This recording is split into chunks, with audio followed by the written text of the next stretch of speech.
excited to have two brand new Career Tech dual enrollment programs on the campus at Dothan Tech.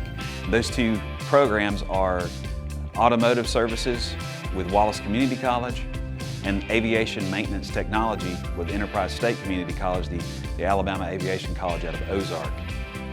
These programs, our students do not have to pay tuition. That tuition is paid through a workforce development grant through the state of Alabama.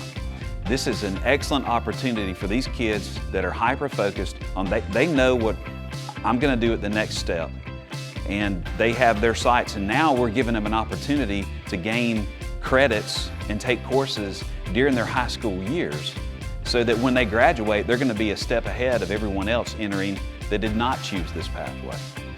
And you look at, as far as there's a huge need in our automotive services industry and in the aviation maintenance industry, so we know that both of these programs will provide opportunities for students to continually be successful and to have that option to work in this industry and make good money.